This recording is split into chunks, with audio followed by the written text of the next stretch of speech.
Բարի երեկո, դուք դիտում եք լրատվական ծրագրի առաջին թողարկումը։ Նախագահ Բակո Սահակյանն այսօր Մարտակերտի շրջանի Գառնակար գյուղում մասնակցել է համայնքային կենտրոնի եւ բուժկետի բացման հանդիսավոր արարողությանը։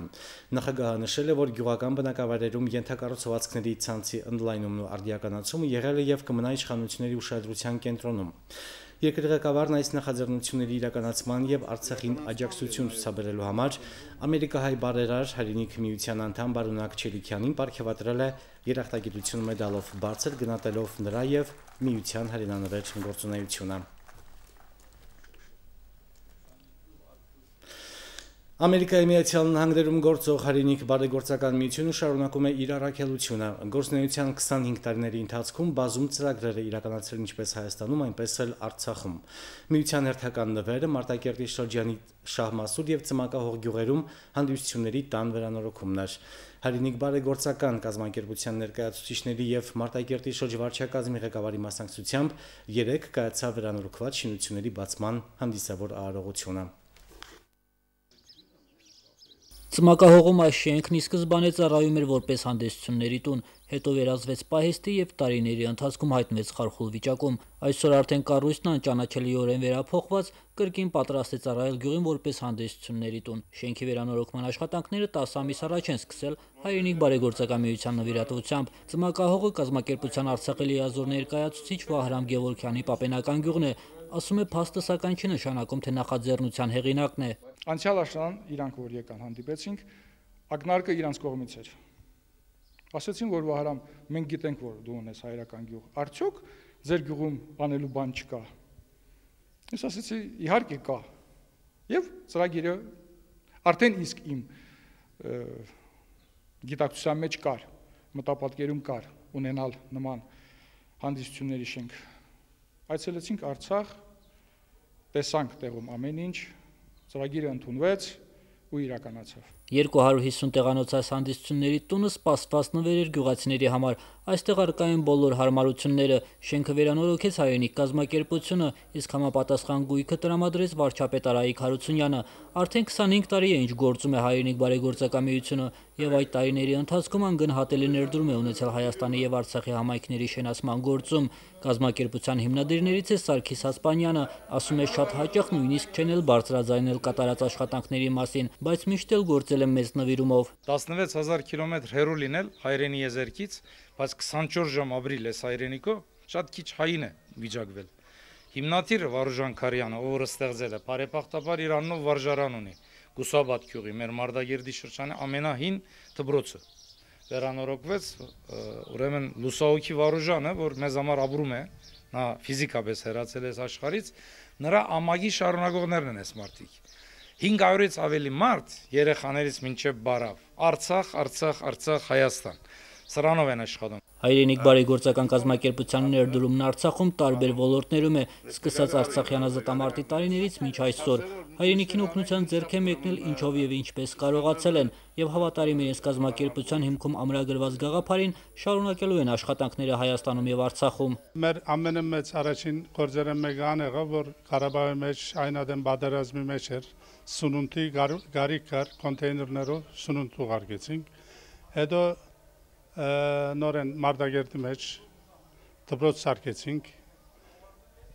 Արալերի մեջ հիվանդանոց սարքեցինք, որ դեռ աշխատի գծարայե եւ աս վերջին կարորիա բادرազմադեն շատ գործի ծարայեց։ Դպրոցներ, մանկաբարձներ, համայնքի կենտրոններ, բուժկետեր, հիվանդանոցներ եւ այլն կամ սարքել կամ վերանորոգում։ Եվ աշխատում ենք այս 25 տարիների մեջ մոտ մի քանի 100 գործեր են, փոքր եւ մեծ, եւ մենք հիմա եկել ենք, որ այս գործունեությունները տեսնենք ասելով, մեր աչքով տեսնենք եւ վավերացնենք, որ եղել է ամեն ինչ նորմալ եղել է ասելով։ Իսկ ինչ վերաբերում է Ծմակահողին, հերթական նվերը Հայրենիք բարեգործական միության կողմից բուժկետի շենքի վերանորոգման աշխատանքներն են լինելու։ Գենադի Երեմյան, Բենիկ Ղարախանյան, օր։ Այսօր կառավարության նախաձեռնությամբ արտահերտ նստաշրջան է գումարել խորհրդարանը նախաձեռնողի կողմից առաջարկվել է ազգային ժողովի քննարկմանը երկրորդ ընթերցմամբ ներկայացնել Արցախի Հանրապետության դատական օրենսգիրքը կից օրենսդրական փաթեթով եւ հաշվեկնիչ պալատի մասին Արցախի Հանրապետության օրենքը ուղեկցող օրենսդրական փաթեթով։ Առաջին ընթերցումից հետո էական փոփոխություններ չեն կատարվել։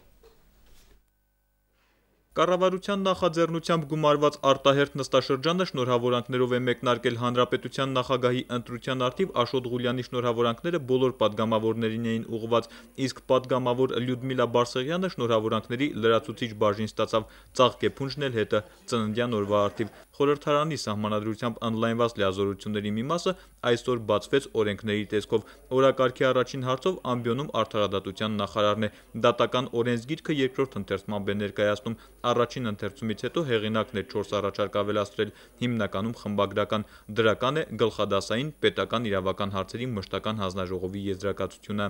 Երկու առաջ տեղ ունեցել պետաիրավական հանձնաժողովի մշտական հանձնաժողովի նիստը, առաջարկությունները նույնպես առաջ եւ երկրորդ ընթերցման արանքում ներկայացած առաջարկությունները նույնպես քննարկվել են, եղել են համապատասխան հարցադրումները, հնչեցվել են համապատասխան պատասխանները եւ հանձնաժողովը դրական եզրակացություն տվել դատական օրենսգիրքը որպես օրենք ընդունելու համար։ Առաջարկներ ուներ падգամավոր Էդուարդ Աղաբեկյանը, դրանք իր համոզմամբ կնպաստեն կոռուպցիոն ռիսկերի նվազեցմանը եւ դատական համակարգի անկախության ամրապնդմանը, ինչպես նաեւ կթեթևացնեն դատական համակարգը տարբեր մարմիններից։ Թեմայի վերաբերյալ պարզաբանումներով հանդես է եկել արդարադատության նախարարը, ամփոփել խորհրդարանի նախագահը։ Ընդունումից հետո էլ օրենքը բաց կլինի կատարելագործման համար։ Կից օրենսդրական փաթեթով եւ ներկայացված տեսքով այն ընդունվեց ձայների 25 կողմ 3 դեմ 2 ձեռնպահ հարաբերակցությամբ։ Դրանով հստակեցվեց գործիքակազմը, որով խորհրդարանը պետք է իրագործի դատական իշխանությունը ձևավորելու իր սահմանադրությամբ ամրագրված լիազորությունը։ Մեր դատական համակարգում դատավորների ընտրության գլխավոր աշխատանքը տեղափոխվելու է ազգային ժողով։ Ազգային ժողովն է բոլոր դատական ատյանների դատավորներին ընտրելու։ Մենք ազգային ժողովի կազմակերպ օրենքով եւս նախատեսել ենք այդ գործընթացները եւ բարձրագույն դատական խորհուրդը երբ ձևավորվի, այնուհետև ձեռնամուխ կլինի այդ հարցերին դատավորների ցուցակների կազման, դատավորների առաջխաղացման ցուցակների կազման գործերին եւ բոլոր դատավորների նշանակումը բարձրագույն դատական խորհրդի առաջարկությամբ կկատարվի ազգային ժողովի падգամավորների կողմից փակ գաղտնի քվեարկությամբ։ Դատական օրենսգիրքը ողջ ծավալով ուժի մեջ կմտնի բարձրագույն դատական խորհուրդը ձևավորելուց հետո, իսկ դա նախատեսվում է նորընտիր նախագահի կողմից պաշտոնը ստանձնելու օրից հետո 3 ամսվա ընթացքում։ Երկրորդ ընթերցմամբ է ներկայացվել նաև հաշվեկնիչ պալատի մասին օրենքը կից օրենսդրական փաթեթով։ Նոր մարմինը ըստ էության փոխարինելու է վերահսկիչ պալատին։ Միայն անվանափոխություն չի տեղի ունենում, այլ լիազորություններն էլ է մեր շատանում։ Եվ պետք է մենք չմոռանանք, որ այս մարմինը եւս պետք է ձևավորվի խորհրդարանի կողմից, դա այդ միջազգային կոնվենցիաների հռչակագրերի պահանջ է, որպեսզի հնարավոր լինի ապահովել աուդիտ իրականացնող մարմնի անկախությունը եւ չեզոքությունը։ Առաջին ընթերցումից հետո հեղինակն է 19 առաջարկ ավելացրել, դրական է գլխադասային հանձնաժողովի եզրակացությունը, հաշվի են առել նաեւ հայաստանյան գործընկերների հետ քննարկումների արդյունքները։ Առաջարկված փոփոխությունները նախնական քննարկել են կառավարության լիազոր ներկայացուցիչի հետ։ Հանձնաժողովի նիստում քննարկվել է եղանակի կողմից ընդունված փոփոխությունները, հանձնաժողովը տվել է դրական եզրակացություն եւ ներկայացրել ազգային ժողովի նիստին այն որպես օրենք ընդունելու համար։ Շարժում 88-ի ղեկավարն ասելիք ուներ դեռ սահմանադրության բարեփոխումների շրջանում առաջարկել էր հաշվեկնիչ պալատի ձևավորումը ընդդիմությանը թողնել, իր առաջարկը չի ընդունվել։ Այդ սկզբունքային պատճառներից ելնելով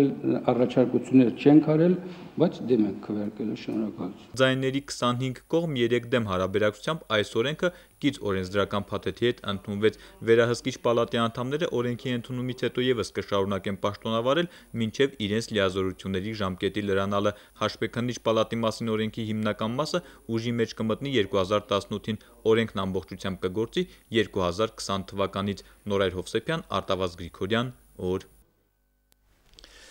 Արցախի Հանրապետության կառավարության մայիսի 30-ի համար 372 որոշման համաձայն Արցախ էներգո փակ բաժնետիրական ընկերությունը ներկայացվել է մասնավորեցման։ Գործող օրենսդրության համաձայն այսօր տեղի ունեցել մրցույթ, որի ընթացքում հաղթող է ճանաչվել միավորված էներգետիկ ընկերություն փակ բաժնետիրական ընկերությունը եւ դարձել Արցախ էներգոյի սեփականատեր։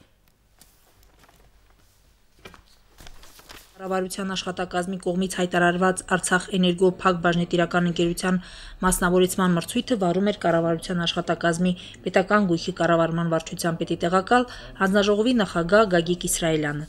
Մասնավորեցման մրցույթին մասնակցելու համար գրավոր առաջարկ է ներկայացվել հայաստանյան ոչ ռեզիդենտ երկու կազմակերպությունների կողմից՝ Ինտեկո էներգո եւ միավորված էներգետիկ ընկերություն փակ բաժնետիրական ընկերությունները։ Քննարկելով երկու ընկերության ներկայացված գրավոր առաջարկները միավորված էներգետիկ ընկերությունը փաստորեն սահմանված մեր կողմից սահմանված պահանջից, պայմանից 200 միլիոն դրամ առավել գումար է առաջարկել եւ փաստորեն ճանաչվել որպես հաղթող։ Նվազագույն գումարի չափը սահմանված է եղել 2 միլիարդ 500 միլիոն դրամ։ Միավորված էներգետիկ ընկերությունը առաջարկել է 2 միլիարդ 700 միլիոն դրամ գումար, ինչն էլ մրցութային հանձնաժողովի կողմից ընդունվել է առավելագույն առաջարկ։ Արցախ էներգոյի սեփականատեր ճանաչված միավորված էներգետիկ ընկերություն փակ բաժնետիրական ընկերության գլխավոր տնօրենը շնորհակալություն է հայտնել բարձր վստահության եւ օբյեկտիվ գնահատականի համար եւ ստանձնել է պարտավորություն առաջիկա 5 տարիների ընթացքում ներդրումների հաշվին ապահովել երկրի էներգետիկ անվտանգությունը եւ բարձրացնել էներգետիկ արդյունավետությունը։ Մոտ 2.7 միլիարդ դրամի ներդրումներ ենք ակնկալումներ գրավել, թե սեփական թե փոխառու միջոցներից բարձր ստանդարտներով ընկերությունը կառավարվելու, ISO կառավարման համակարգներ ներդրվելու, իրականացվելու էներգետիկ ռազմավարական նշանակություն ունեցող օբյեկտների վերակառուցում, էներգետիկ օղակաձև համակարգի ստեղծումը լինելու, սոտկաթերքիսն է կառուցվելու։ Պայմաններից մեկը սակագներն են, որը նախատեսում է, որ հետմասնավորեցման 3 տարվա ընթացքում առնվազն դրանք փոփոխման ենթակա չեն։ Բացի այդ ասեմ, որ սակագների փոփոխությունը նաև կարգավորվում է մեր օրենսդրությամբ։ Այսինքն մասնավորը չի կարա ինքնուրույն փոփոխության ենթարկել գործող սակագները։ Այն պետք է նաև հաստատված լինի մեր համապատասխան պետական հանձնաժողովի կողմից։ Մասնավորեցման պայմանագիրը կիրառության մեջ կդրվի 1 ամսվա ընթացքում։ Գոհար Ռուստամյան, Բենյամին Ղարախանյան, օր։ Այսքանը օր ծրագրին հետևեք նաև ժամը 18-ին, 19-ին եւ 20-ին։ Հանրապետության տարածքում կդիտվի պարզ առանց տեղումների եղանակ, վարկյանում 3-ից 8 մետր արագությամբ հարավ-արևմտյան քամի։ Օդի ջերմաստիճանը՝ գիշերը 19-ից 22, ցերեկը 31-ից 36 աստիճան տաքություն։